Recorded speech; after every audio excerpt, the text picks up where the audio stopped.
This is the biggest low-budget film being made anywhere in the world at this time. It's the biggest low-budget film being made in the Wellington area. In the Wellington area. It's the biggest low-budget film being made in the history of the planet.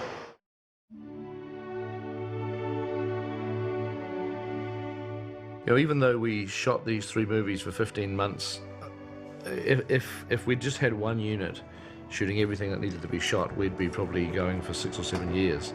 We had these many units shooting, often 5 units shooting, sometimes 7 units shooting. Almost always we shot with 2 cameras on each unit. It was fairly high speed. I mean, Peter is one of those classic sort of people that his capacity to absorb a lot of information I find really amazing. So he's one of those sort of people that can work several shoots at once. 1A was the main unit and the other unit was called 1B. And then it became apparent that even those 2 units were not going to get through this amount of footage, so we created a second unit, which was directed by John Mahaffey. And eventually, as we went along, we realized that the second unit were not going to get through everything that they needed to get through either, so we created a second unit, which was directed by Geoff Murphy. Pete made it very clear that he couldn't be everywhere that he would like to be at every one time, but the people that were there in his place were ideal. They were the perfect people to be there, and Pete trusted them intrinsically, so we did the same.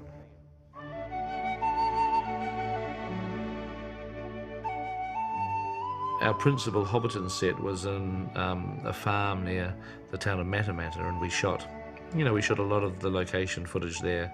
We'd seen beautiful sets before, but this was unbelievable. Because it was there, it was real, it was as we'd had imagined it. You know, Bag End was there with the massive tree sticking out of the top, coming down, as we'd seen it in various paintings and images before. It was exactly how we'd imagined it. Hobbiton was an exceptional location, except that it was extremely difficult to access. All the roads were really paths. It was a very fragile landscape, and yet we basically still had to come in with fairly sizable technology. It just required more physical labour to actually work the location. Today we're keeping the chimneys up and running. There's 47 chimneys in the location, which all have particular secret little ingredient smoke pots in them to keep them up and running. So it looks like there's a little bit of activity happening in the buildings. So, and maha to you too. Philosophically, as far as what we wanted to do with Hobbiton, since it was the opening of the film, we basically wanted to start off with sort of a very idyllic place, which is very, you know, expressive of a simple lifestyle, a rural lifestyle, where people are actually very much in touch with nature. And I just wanted to make everyone feel like that it was like a holiday destination. People would love to want to go there. When you're walking throughout the Shire, you could see what an enviable existence it was for the hobbits. It's excellent. Everything is absolutely a joy to be here. It's fun. It's something totally different. I think I would have paid money to be a hobbit, but no, it's been great. Well, it's the 17th of January 2000. It's our first day back on the shoot since Christmas in the new century, and it was also Ian McKellen's first day today. You're late. A wizard is never late, Frodo Baggins. Nor is he early. He arrives precisely when he means to. And it felt like coming home, and that was a good feeling for me, because Gandalf was returning back to an area of Middle-earth that he loved and respected. No, thank you. We don't want any visitors, well-wishers, or distant relations. Yes, and what about very old friends? Of course, once Gandalf walks inside Bag End, then you're into a studio. You're no longer at Matamata, you're several hundred miles away, and you're in a small, confined studio. Often we filmed in 2 different scale sets. So Bag End was built, for example, in a large-size scale for Ian Holm to appear in, and a small scale, the Hobbit-size scale, for Ian McKellen to walk through. And in the smaller one, I, as a normal-sized person, could look enormous, because everything in Bag End was small.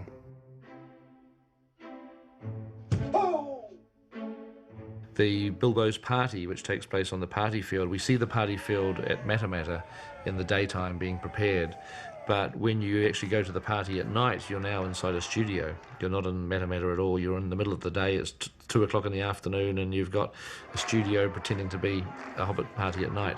It would be great to get, with the fireworks, it'd be great to get more applause, you know? We're getting sort of, that, which is nice, it's certainly better. But if we got a bit of, you know, if we got a bit of jumping and actually cheering, more cheering and clapping at each firework burst, that'll be good.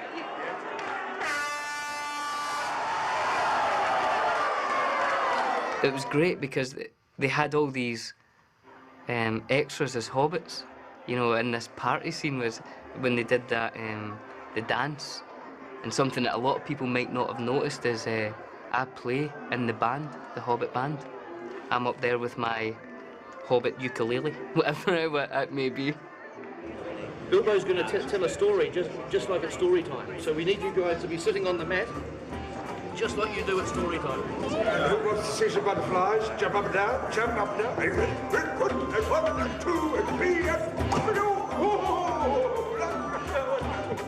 I remember Pete saying to us, this is the real time where you are hobbits, where you behave as hobbits. There's no ulterior motive. You don't know about this mission yet. You're not worried about anything. You're just embracing who you are as young hobbits, you know. So we really just went to town at that point and had some fun. And I remember the day where the firework blows up in our face. As soon as it goes bang, you've just got to let it go, okay? So Peter said to us that when we're holding the firework, it will be lifted up by a piece of string, and there'll be like a... Well, I didn't know. Whoosh! It was your idea. To just kind of scare us and let the cameraman know when the cut is going to happen for the real explosion. But Billy, being this kind of slightly feminine character that he is, was really quite scared by it and made this girly kind of woo shriek, which I barely got through the take on. Supposed to stick it in the ground. Where's in the ground? Outside. That is your idea.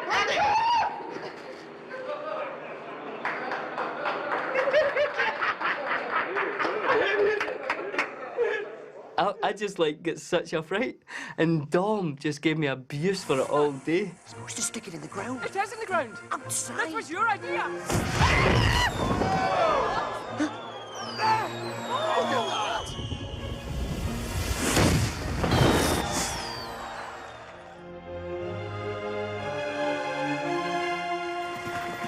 You know, we've been shooting for about 4 months now, and we finally get to start to do things with the villains. Like, we've done a lot of shooting with the hobbits and Aragorn and our heroes, and it's great to finally get the dark part of the story on film to start to set up the sort of the opposition, as it were. You're putting the pieces together and you're realising that yes, this is... Yes, like I've been saying all the time to myself, and for his ring to the sun now. Ruins. Yeah. Almost to myself. Almost to yourself, might be quite right. But it's obviously a big thrill to work with someone like Christopher Lee, who's a bit of a icon, and I mean, I haven't mentioned it to him at this stage, but I've been a big fan of his, obviously, most of my life, and watching Hammer horror double features when I was a kid, and you know, it's just sort of fun and a little bit unbelievable to finally be working with someone like that and having them on the set and directing them, and you know, it's a big thrill. Now, my first day in the garden, remember we got to take 10, which is very unusual with me. I don't say that in an immodest way. I mean, there just isn't time in most films. Wait a minute, 10, 11, 12. Surely we got that right. But it was Peter who wanted that line up, that line down, that word, that way, and those words, that way, or whatever.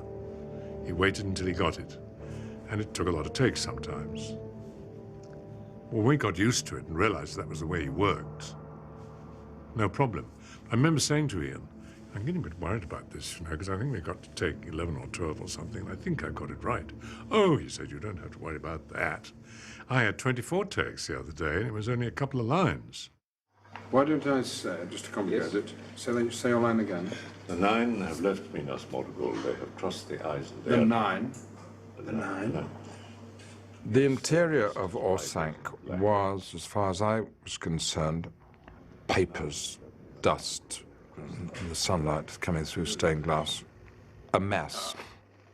And then leading out from that, the more imposing, dark, inner sanctum with Saruman's large chair, like a throne, raised up above the very shiny black surface of the floor. It was a place like no other. I'd never been in a room like that. It didn't remind me of anything, and I just thought, oh, I see, this is where Saruman thrives and plots. And so that was a very evocative and helpful set. The costume was extremely long, and I had considerable difficulty in walking up the steps to my throne. Sometimes I managed to do it, sometimes I didn't. And one day I was driven to distraction when I kept on tripping, and I said, I'm sorry, I cannot get up these goddamn steps smoothly. I can't do it, Peter. I'm sorry, because every time I try, I step on the thing. And a voice came from near the camera saying, well, you did it this morning. It put me in my place. When did Saruman the Wise abandon reason for madness? When I was dealing with 1B, I was having to do the wizard fight. It was one of those deals where, you know, I was doing the stunt shots between Gandalf and Saruman. So you're gonna hit the ground and you're gonna hit the ground and it's like, Jesus.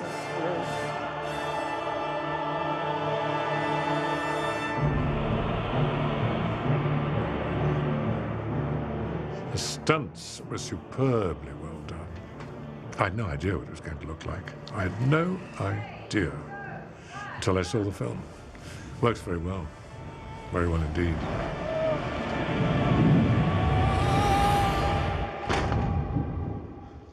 Second unit's first day was actually at night, and it was the moment with the trees being ripped out at Isengard. That was the first thing they shot. And we were kind of in and out of rain that whole weekend. And that kind of became the mantra for second unit. It rained for about 2 weeks, and so this whole scene was shot in pouring rain in the middle of the night on beautiful green grass, which turned into about 8 inches of slimy mud within an hour of starting. And it just added another dimension to the whole the look of it. It just added a huge, wonderful shininess, muddiness, grungy, sort of real element that that no one could have imagined, really.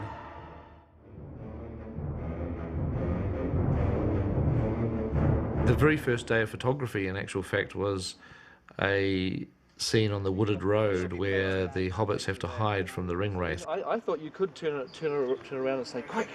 You know, just quick, yeah. Rather than go to some remote place in the country to film this woodland, obviously there's many wonderful woods in New Zealand.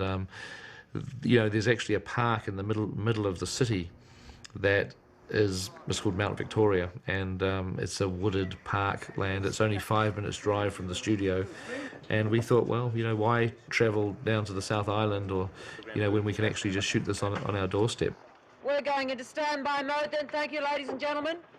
Say one more time, all mobile phones had better be off or they'll end up in the ocean. And your radios off if they're open, please. No excuses. You know, Kara Cunningham, for me, our first assistant director, you know, she's one of those people that you can't imagine getting through the movies without. She has a great aesthetic understanding of what you're trying to achieve. So if it's sort of crunch time and she has a problem, you do everything in your power to help her out, because all the rest of the time she's doing absolutely everything in her power to allow Peter and myself to perform our jobs to the maximum possibility. And set. And action! Get off the road! Quick! Quick! I knew what I was in for that day when Peter, you know, would bring the second or the third camera in and put it in close on us and say, okay, now it's the most terrifying thing you've ever experienced. It's just this primal fear, and I want you to feel the fear. And he's talking us through this kind of idea of having our kind of spirit and souls and our whole essence disturbed by the presence of this Black Rider, and realizing that you couldn't just think about that and you couldn't just feel it, that something was going to have to happen, that it registered for Peter and on screen. It was an awesome acting challenge. Awesome.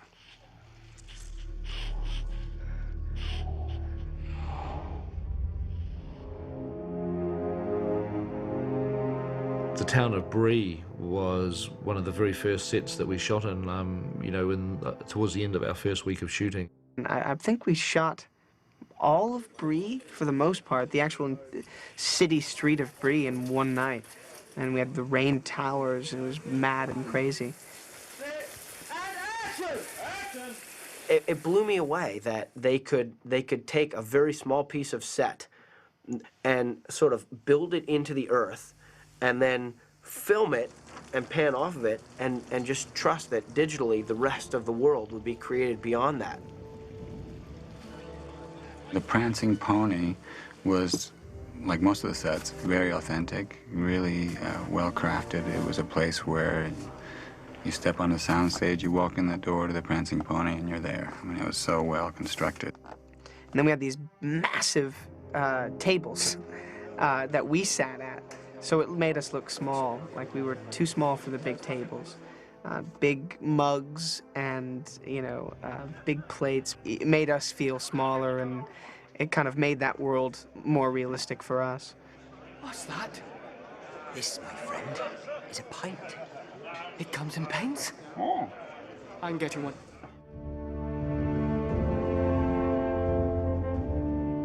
It's really nice for the people involved in the Midgewater Marshes sequence to see it back in the DVD. I think it was important to feel that the journey from Bree to Rivendell was not an easy one. The Midgewaters were basically us along this journey with Strider, trudging through these kind of marshy, nasty wetlands.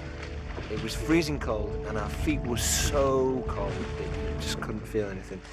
Meanwhile, you've got Pete Jackson like hiding underneath the little trailer, giggling, you know, because he's got his 4 hobbits and Aragorn, going through this water that stinks, and we're falling over, and Billy fell flat on his back, and it was a rough day. And I remember we all went to the pub that night and were drinking lots of kind of hearty drinks like whiskey and mulled wine and all that kind of stuff, because it just chilled you to your bones, you know.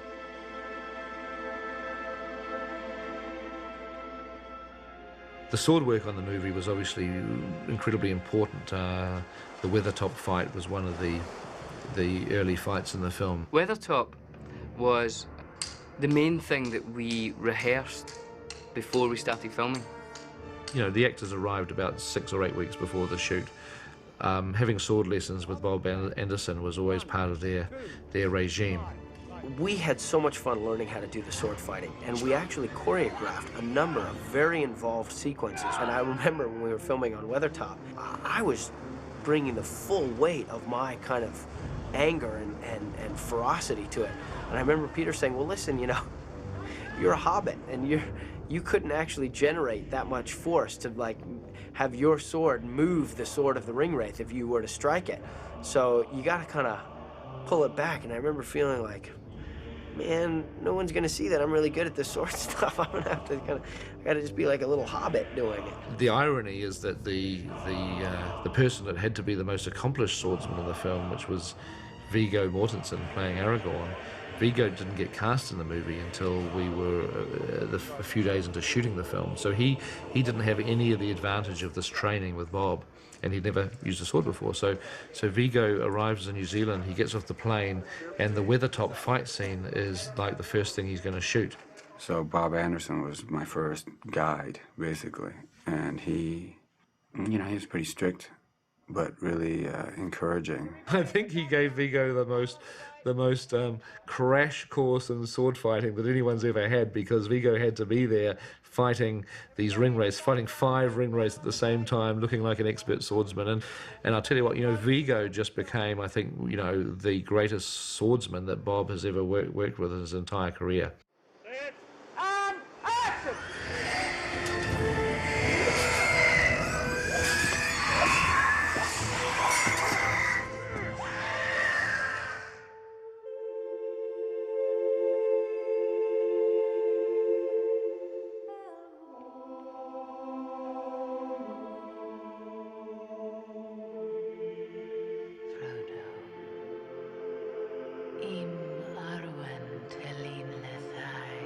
We actually realized that bringing Arwen's voice down to a really low register how that suddenly just made everything work because it showed her depth and her age and her wisdom.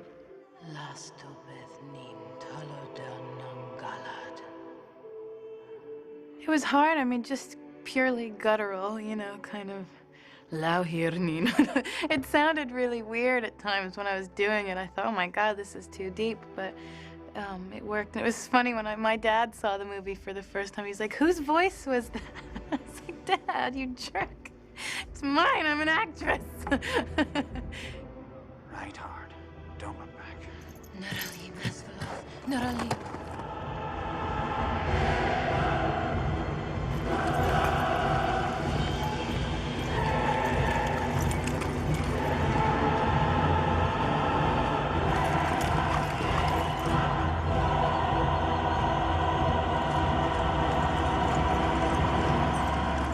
And cutting! Cut! They must have hundreds of hours of footage of Jane riding, and she was incredible. As the truck gets a length ahead, so he's actually just got momentum on, then you could actually set yourself in. The action that we're doing is like, you know, like yesterday we were jumping over a log and then galloping down a steep hill. Another day, you know, you're galloping along, weaving through trees. I don't think it was ever a question. I was never going to be allowed on the stallion going at that speed. That was just never an option. I was on the back of a truck on a barrel with, you know, this kind of a horse skin wrapped around it, and I had to do this for 5 days and look scared. And, I mean, that was rough.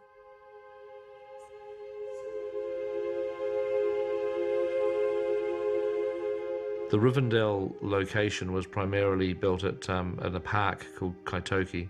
We chose it really because it had, you know, quite a closed-in geography, and so that the set that we built would have a sense of drifting off into the forest. So its boundaries were sort of forested, if you like. So, I mean, the elves, that whole concept of being one with the nature was pretty important, and as a result, Peter had the design team, you know, have this kind of indoor-outdoor feel throughout. So we would have outdoor sets, you know, for exterior shooting, as well as sets outdoors for interior shooting.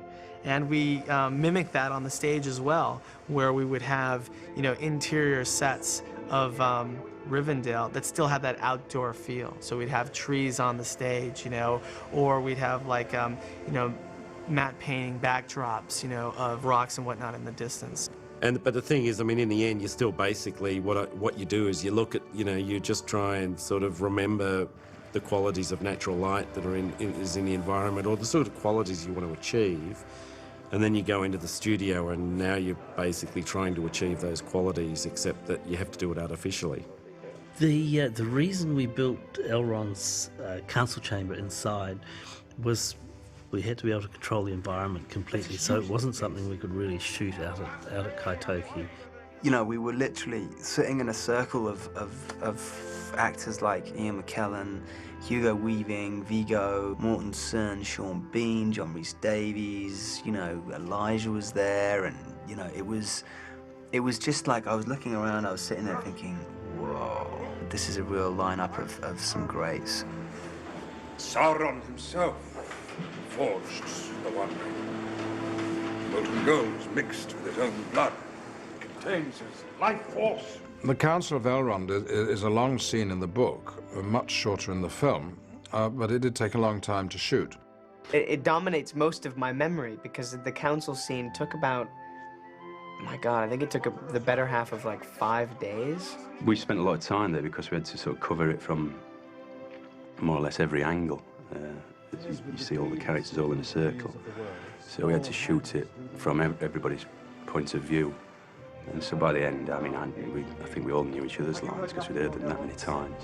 It was probably the longest sequence in the movie, which is kind of shocking because I think that there are scenes that seem a little bit more complicated than that. But just pure scenes, that was one of the longest. You shall be the Fellowship of the Ring. Right. Where are we going?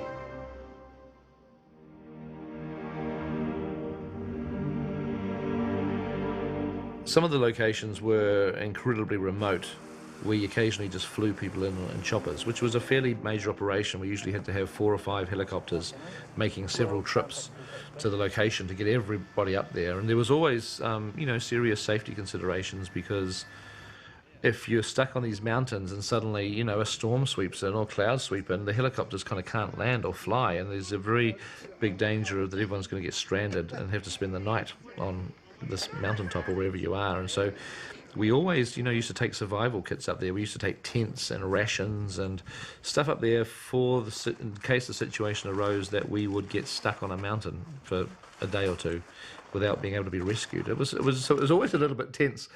And one of the most spectacular mountains was a place near Mount Aspiring, where we did the scene in the snow where Boromir picks up the ring out of the snow and holds it, and that was shot on a very remote mountainside, because I just wanted to be able to feel that we were really up the mountains and we weren't just cheating it on a ski field or something somewhere. I think it took 10 or 15 minutes to get there, and I remember we flew through cloud, which freaked me out 'cause couldn't see anything. And I was normally fine in helicopters, and I was always really excited to be in helicopters, but it was actually quite turbulent. The weather wasn't perfect. And all the other guys were great. They were filming it, and Dominic and Billy and Orlando saying, "Oh man, this is amazing," you know? And I was sort of gripping the seat, just thinking, when are we going to get there? I was worried when we got there, all Sean would be able to think about, or would be thinking about for the rest of the day, was, I have to ride back, you know? And I thought, man, it's a crucial scene, and he has a moment with the ring. It's a very important moment for the Fellowship, and he really did well. I thought that was one of his outstanding moments in the movie. It is a strange fate that we should suffer so much fear and doubt over so small a thing. Afterwards, I said, you know, when we were getting ready to go, and I said, were you thinking about the fact that we would have to ride back again in the helicopter? You know, were you thinking about it? He says, all the time, the whole time. I said, man, I don't know how you did it, but you really nailed it. After this particular journey, he didn't take any more helicopter rides. He just said, that's it. I'll walk, I'll swim, I'll crawl, I'll do whatever it takes. I'll walk all night to get there by morning, but I'm not taking any more helicopter rides. Shortly afterwards, we had to go to another location, which was in the Remarkables in Queenstown, by a lake, to shoot a scene. Well, Sean absolutely did not want to fly, and said, look, I'll take the ski lift up, and then I'll walk the rest of the way. We shot there for 2 or 3 days, and our day would begin with everybody flying in the helicopters. And as we flew over at 7:30 in the morning, we'd look down, and there'd be this tiny black speck climbing the cliff. It was almost like a cliff face, and it was Sean Bean dressed up as Boromir, like a human fly on the wall, clambering up this mountainside all by himself to sort of get to the location, because he didn't want to go there in a chopper. He had like 2 hours of climbing to do. And they used to see me from the helicopter, you know, and I was sweating at the end. It was like a real adventure getting over that sort of mountain to get to the set, but I did, you know, I preferred doing it that way.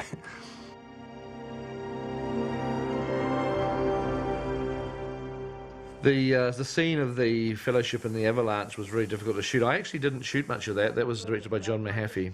It was shot in a stage with this fake snow. The simulated snow is a rice-based product.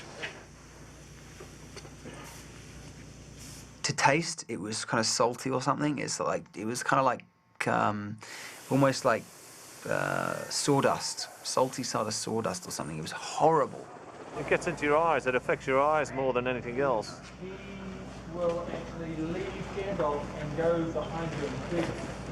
Even after one day of it, it left your face really red and raw, you know? I mean, it just really got in your eyes and your ears, your whole body. It was a high salt content in it, whatever it was.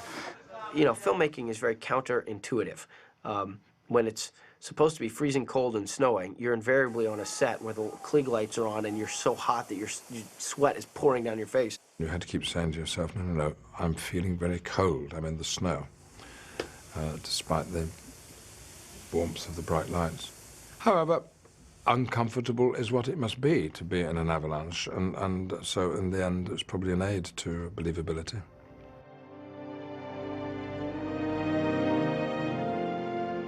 The exterior for Moria was shot on a wet set. It was shot in a car park right by a railway station, which is really funny when you think about it, because, you know, it looks so convincing as the outside of a lake. But that was good. It was worth doing one more. We will do one more. That was very nice. Thank you, broom people. Hey, Orlando. Yeah. Just be careful turning, because it looks a little like if you're turning that far, you'd probably see it. Okay. Being an elf and everything, so probably don't turn quite so much. Okay. It was freezing. The nights that we had to do the exterior stuff there, it was some of the coldest nights I can remember. I remember actually Billy Boyd, I think, was probably the coldest of us all. That evening is the coldest my feet have ever been, to the point that I was almost going to have to say it, like, I can't actually go on. It was like 4 or 5 in the morning, and we'd done this shot quite a few times, and I was becoming really, really uncomfortable. So that's my abiding memory of outside the gates of Moria. We must face the long dark of Moria. When I was walking with the staff in the mines of Moria, which had to have an illuminated bulb on top, that had to be provided with electricity, and it travelled along the wire through a hollow staff out through the bottom, and the wire was hidden under the robes into a battery pack attached to my back. I don't think you were sort of holding it in any particularly. Well, I think you're just using it, you know, just as a torch, basically. Yeah.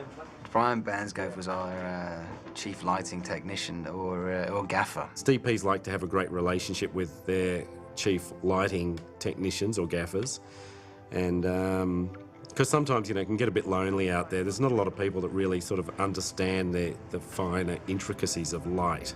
I basically really appreciated Brian for his eye. It's great when you've got a gaffer on set who actually understands the emotion of what you're trying to do with the light that you've got. When you do a film that's visually effects laden and you're dealing with CG characters, you often have to act to someone that might not even be there. If you're acting with a cave troll, for example, well, there is no cave troll. As an actor, you just had to believe that they were going to create something spectacular that you were fighting.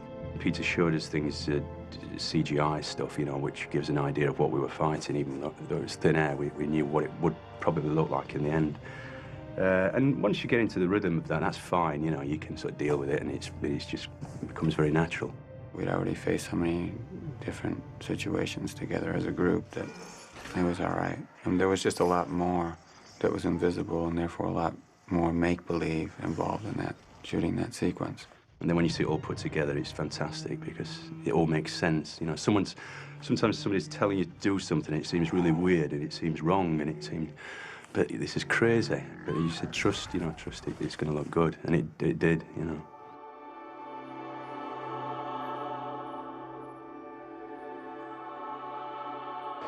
Well, the one thing that you're not going to be able to tell at the moment is that we're in this warehouse next to Wellington Airport, and it's incredibly hot and humid, and there's no air conditioning in the building, and we've got huge amounts of light, and it's really giving this place a very subtropical jungle sort of feel. It's freezing in here, Pete. You have a jumper? Yeah, I better get my big woolly jacket and my gloves and my balaclava. I wanted to do something special for Galadriel. I felt that of all the people in the story, she was, in a way, more connected with a spiritual world. And I took my biggest cue off out of the writing of Tolkien, which basically described her as saying, no sign of age was upon her, except in the depths of her eyes, keen lances in the starlight, wells of deep memory. I wanted to find a visual interpretation for that somehow. So what we did, Brian and I did a few little experiments, and we eventually came up with what we called the Galadrielite. We went out and bought many Christmas lights, and we festooned them all over this rig. And what it did is it actually reflects like Starfield in her eyes. Because, you know, to me, it's like a lot of performances in the eyes, and I wanted her highlights to be different to everybody else's in the film. The scene where the Fellowship depart Lorien and receive their gifts had to be shot on the sort of edge of a pretty riverbank. And instead of finding a river, we actually found basically a lake, a small lake in a country estate called Fernside. We're just basically pumping a lot of smoke and using the sun and trying to get, you know, God rays and things to make it feel a little bit ethereal, elven, dreamlike, Lothlorien. I had a lot of fun there in that location. They had this huge trunk with, like, you know, huge roots going off into the water, as if they were almost like little docking areas, these huge roots going into the water. So yeah, that was a beautiful location, actually. There's a dreamlike quality to that whole place, with all of the kind of fog that we put through there, and the fact that we as the Fellowship were kind of together in this sequence as well.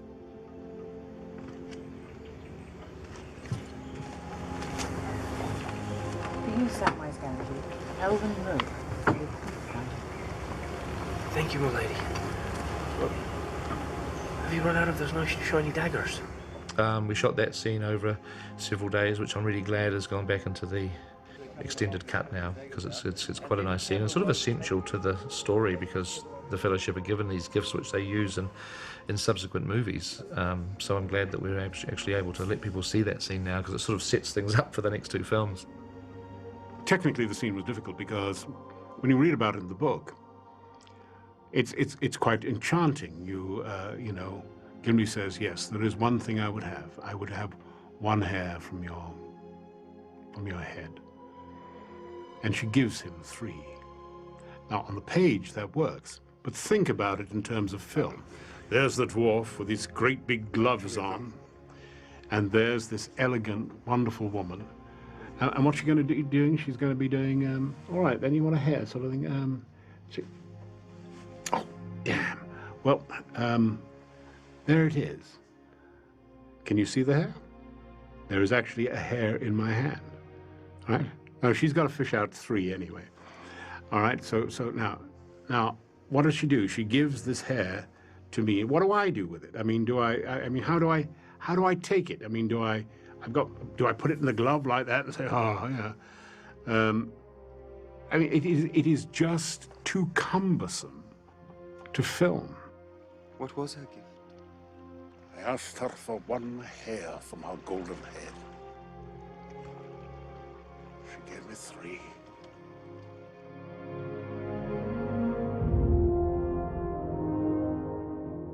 Some of the rivers that we were shooting on in the South Island, you know, they were picked for their beauty, but they were fast flowing and they were very deep.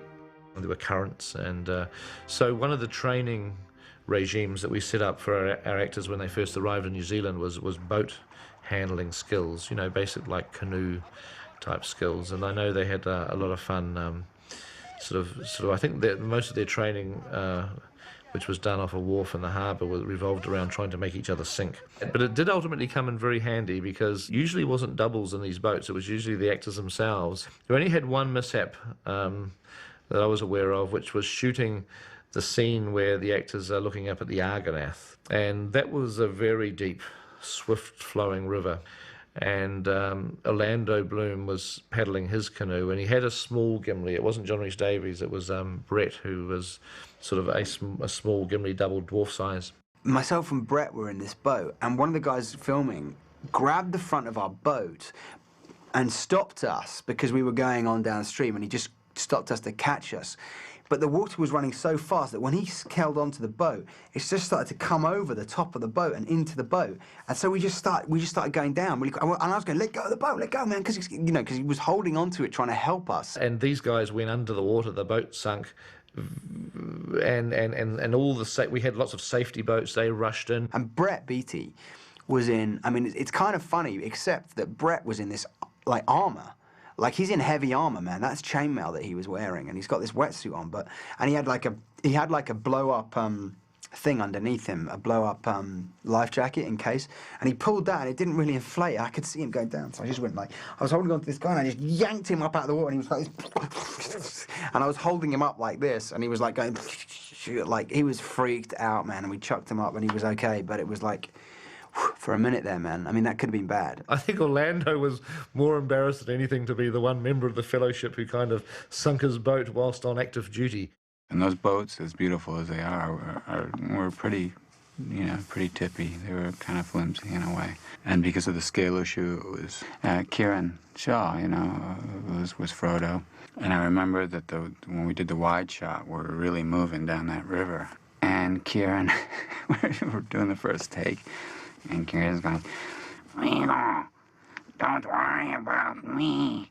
And I'm like, what do you mean? I'm trying to talk without moving my lips, you know, and he goes, "Well, if we flip over," I said, "We're not going to flip over." And he goes, "If we flip over, just save yourself.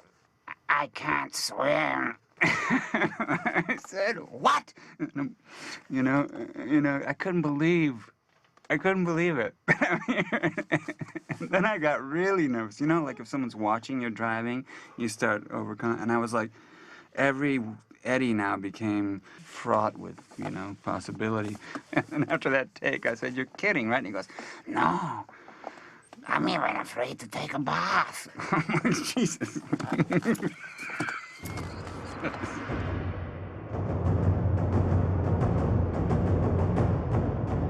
Towards the end of 1999, and like 2 or 3 months after we started shooting, we ended up filming our first really big battle scenes, I guess, of the trilogy, and they were the Amon Hen fights at the climax of the Fellowship. This is a fight routine that happens on top of this hill, and you guys are charged up the brow of the hill, and you're flooding over here, and Aragorn here, Vigo, gets to fight you single-handedly. One versus 100. Your killing machines move forward with the intention that you're going to kill. So keep it fluid, not stilted. Give it the best you can. Thank you. Richard made this impassioned speech, you know, for the sake of authenticity, this and that. But it was about bloodlust, about don't be afraid to maim, and just, I mean, you know, he was trying to do justice to Tolkien's vision, you know, and so he was just, there is no mercy, there is no, and these guys, you could see them shaking with anticipation, and I looked over at Pete, and then I looked over at the stunt coordinator, who was just going like that, who was feeling the same as I, which was, these guys didn't need any more you know, encouragement to, like, you know, beat the snot out of me. I was like, I'm not gonna be ashamed if I have to just turn around and run my ass off down the hill. It's no problem. You know, I got a long shoot ahead of me.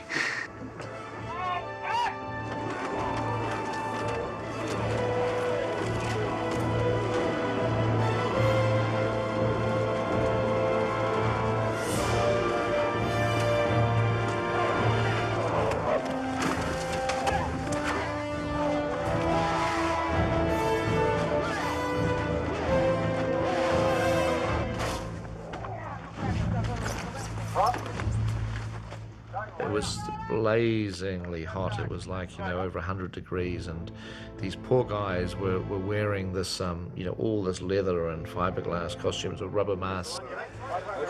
Warm in there. Very warm in there. Cheers, guys. Coming. Now turn around. Yep. Turn around. In the stomach. Yep. Stomach. There. Gotcha.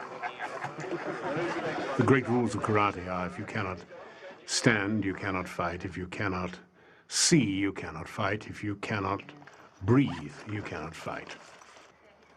Sure enough, there I am, my helmet over my eyes like that. And in truth, very, very hard to fight.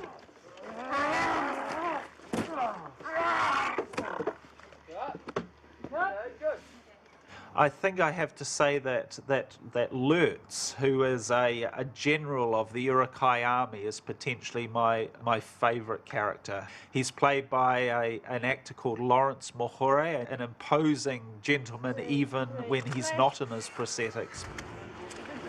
Strike a pose and let's get with it. And stay on it. Whoa. Stay like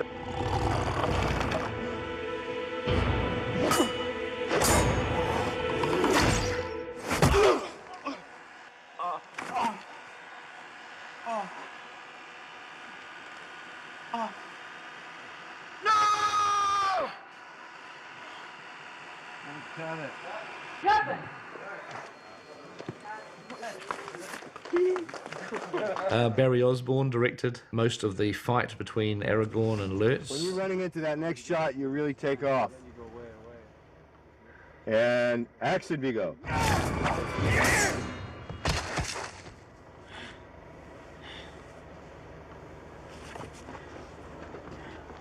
On this movie, I have so much to do that it takes actually quite a lot of effort to be able to do this. And I find myself conflicted. But right now, finishing the movie seems to me to be the most important thing, and helping Peter out in that fashion is appropriate on this film. Okay.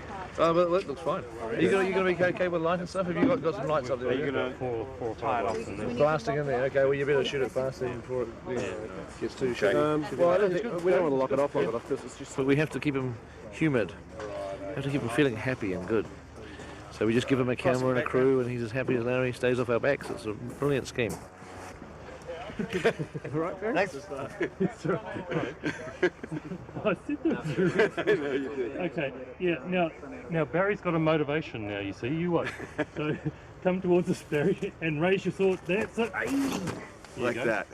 Anytime you make a movie with the sort of physical action, you know, that we have, there's always a danger of people getting hurt. I mean, you obviously take every possible precaution that you can, but you know, with that, people do get hurt. Fortunately, on the film, we never had any particularly serious injuries. Not really serious, although one of the worst ones actually happened to Sean Astin.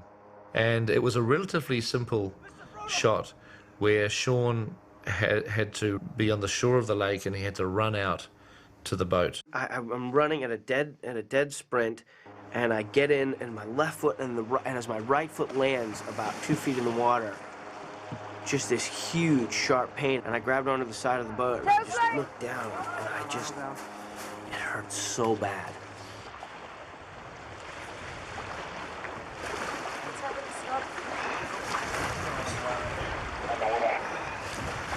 Let's sit him down and have a look at his foot. Mikey, where are you? Let's sit him down and have a look at his foot. You want to sit on the bench or do you want to sit on a chair? His foot had virtually been completely impaled on this shard of glass. When they took the prosthetic off, it was a big, old, deep gash in the foot. I mean, it was a substantial cut. Doing the same action again. Oh my God! It's a lot of blood, man. Mike will get a It's a lot of blood. Probably going to need a bit. To dry it off.